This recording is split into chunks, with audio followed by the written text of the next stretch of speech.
नमस्कार। पहला कदम एक कोशिश में मैं ममता थपलियाल आपका स्वागत करती हूँ और आशा करती हूँ कि आप स्वस्थ होंगे। हिंदी व्याकरण के अंतर्गत आज मैं आपके लिए एक नया विषय लेकर आई हूँ। जी हाँ, र के रूप या कहें र की मात्राएं। क्या मात्राएं कहना र के रूपों को सही होगा? ये र के विभिन्न रूप हैं। आप इन्हें शब्दों का निर्माण करते समय देखते हैं, कई जगह पर आपने इन्हें देखा है।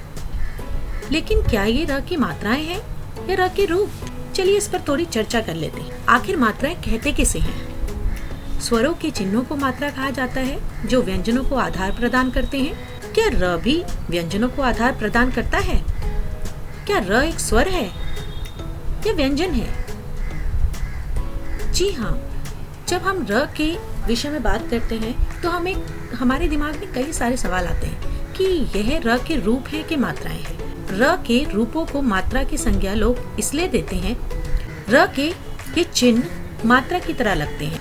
ये र के चिन्ह हैं और जो चिन्ह होते हैं स्वरों के, वो मात्राएं कहलाते हैं। इसलिए लोग इसे भ्रमवश र की मात्राएं भी कह देते हैं। लेकिन अंततः यह र की मात्राएं ना होकर ये र के रूप हैं।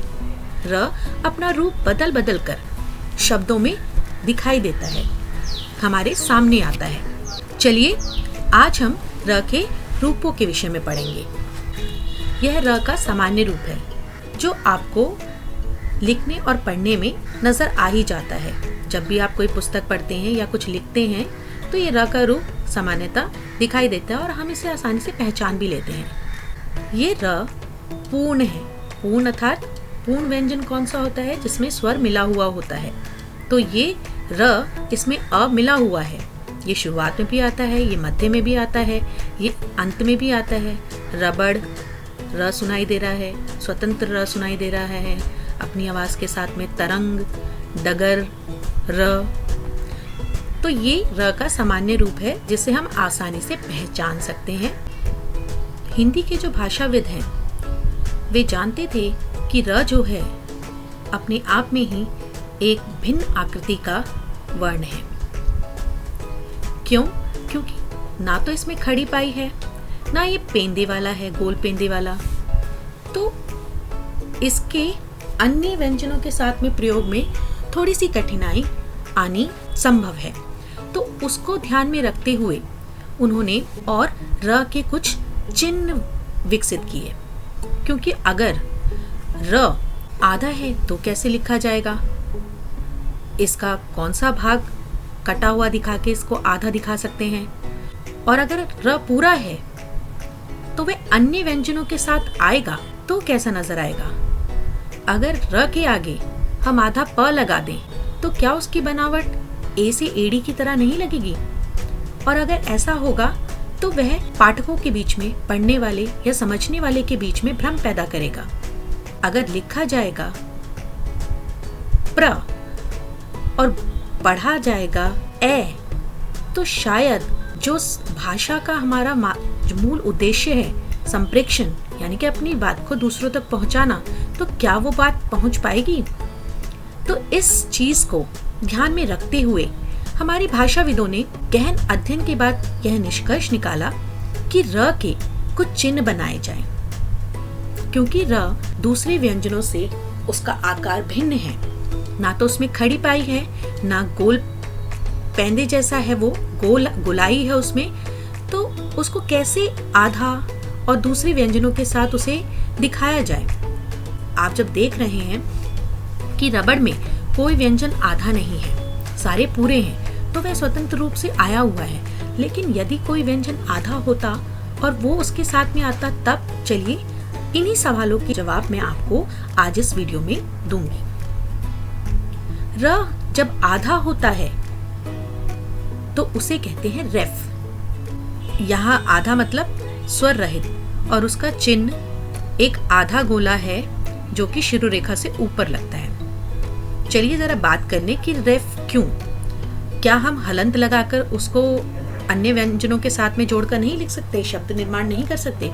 जी हाँ, बिल्कुल कर सकते हैं। लेकिन यहाँ पर भ्रम पैदा होने के कारण बहुत हैं और उस भ्रम को कम करने के लिए जो हमारे भाषाविद हैं उन्होंने इसका थोड़ा रूप बदल दिया है कि र का एक चिन्ह बना दिया कि जहां भी र आधा आएगा वो अपने अगले वाले वर्ण के साथ कैसे जुड़ेगा, वो दूसरे जैसे वर्ण जुड़ते हैं, व्यंजन जुड़ते हैं अपने पीछे वाले व्यंजन के साथ में, वो वैसे नहीं जुड़ेगा। वो उस व्यंजन के सर पे जाकर बैठेगा। और कहाँ पर बैठेगा?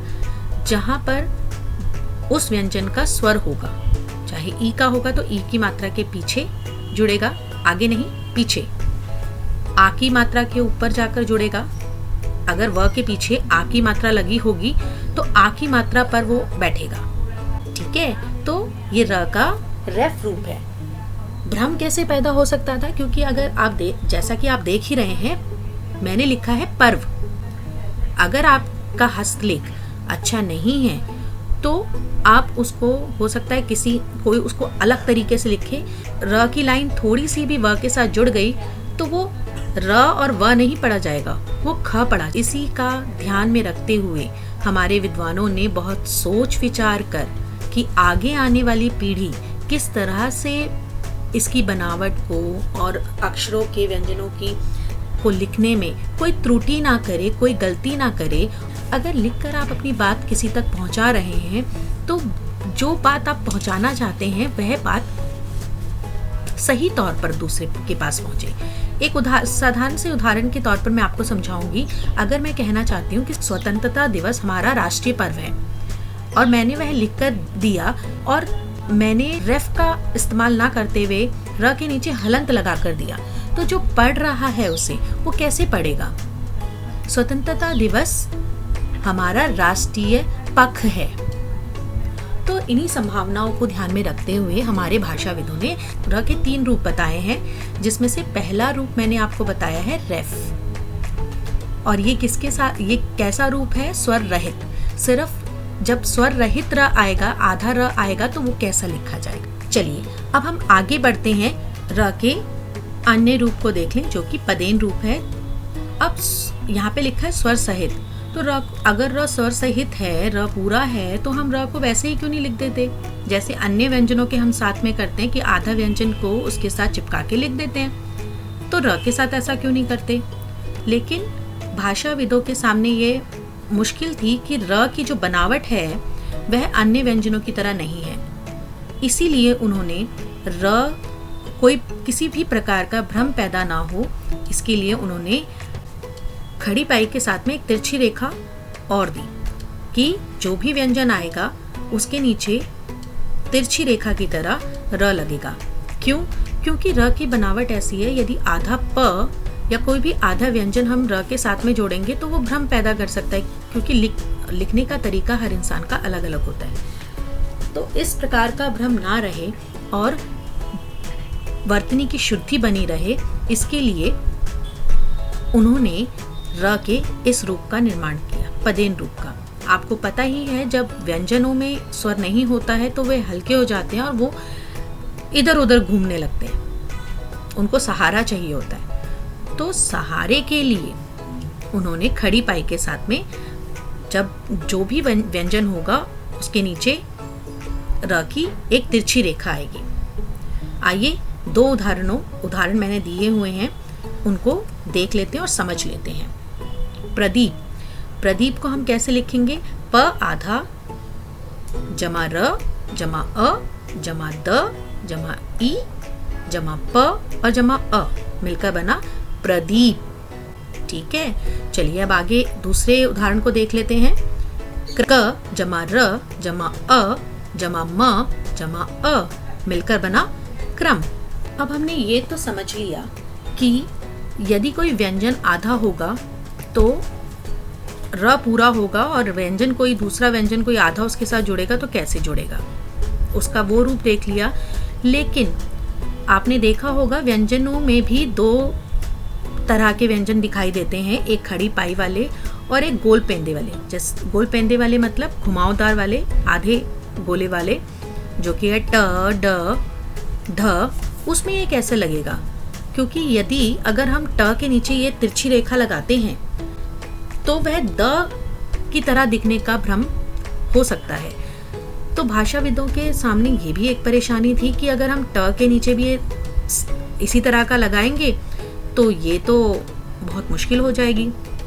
तो किस तरह से हम र को ट के साथ में जोड़े, जो ट के साथ में, ड के साथ में, इनके साथ में अगर ये आधे हैं तो ये कैसे लगेंगे, कैसे जुड़ेंगे।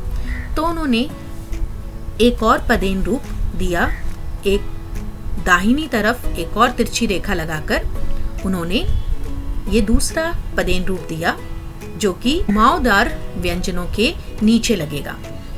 आपने कई बारी देखा होगा इसको, ऐसे शब्दों को देखा होगा जहां ये चिन्ह र का ये रूप दिखाई देता होगा आपको शब्दों के साथ में। दो शब्द मैंने भी आपके लिए लिए हैं। पहला है ट्रक और दूसरा है ड्रम। तो ट्रक में ट के नीचे ये र लगा हुआ है, इसमें ट आधा है और र पूरा है। वर्णों को अलग कर देखते हैं। ट जमा र जमा अ जमा क जमा अ मिलकर बना ट्रक। ड्रम ड जमा र जमा अ जमा म जमा अ मिलकर बना ड्रम। र को जानने के लिए र के रूपों को भी जानना आवश्यक है ताकि हम उसे सही प्रकार से पढ़ सकें। यहाँ पर हम पढ़ेंगे ट्रक, ट आधा र पूरा, ट्रक। र अगर आप इसे ध्यान से सुनेंगे, ट्रक, ट की ध्वनि कम है और र पूरा सुनाई दे रहा है और र के साथ में अ भी सुनाई दे रहा है क्योंकि यहाँ पर र पूरा है। तो आपने र के रूपों को जान लिया। र के विषय में कुछ जरूरी बातें हैं जो मैं आपको बताना चाहूंगी। र के साथ में अब र की बनावट ऐसी है कि र के पैर पे मात्राएं नहीं लगती, जैसे दूसरे व्यंजनों के पैर पे मात्राएं लगती हैं, ऊ की, बड़े ऊ की, छोटे ऊ की, उस तरह से र में नहीं लगती है। र में मात्रा उसके पूंछ पे, पूंछ की तरह लगती है ऊ की मात्रा। थोड़ा सा घुमा के छोटे ऊ की मात्रा और थोड़ा गोला लगा के और खींच के बड़े ऊ की मात्रा। आइए उनके कुछ उदाहरण देख लें। गुरु, गुरु में र उ सुनाई दे रहा है तो र के पीछे एक पूंछ की तरह छोटे ऊ की मात्रा लगती है। रूप, रूप में बड़े ऊ की मात्रा भी उसके पीछे ही लगती है। र के विषय में कुछ और जरूरी बातें हैं, चलिए वो भी देख लेते हैं। ये है री की मात्रा, लेकिन कुछ लोग, जैसे कि इसकी ध्वनि में भी र आता है री, तो कुछ लोग भ्रमवश इसे र का रूप समझ लेते हैं, जबकि ये र नहीं, ये एक स्वर है और उस स्वर की ये मात्रा है, यानी कि ये चिन्ह है उस स्वर का।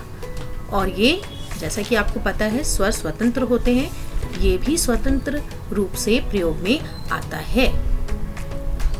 आइए उदाहरणों की सहायता से मैं आपको समझाती हूँ।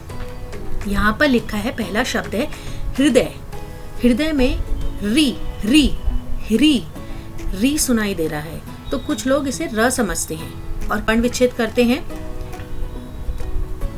ह जमा र जमा अ, जबकि ये र नहीं है, ये री है, तो इसका वर्ण विच्छेद कैसे आएगा?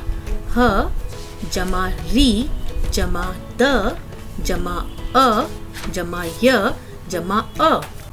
अगला शब्द है हरस्व।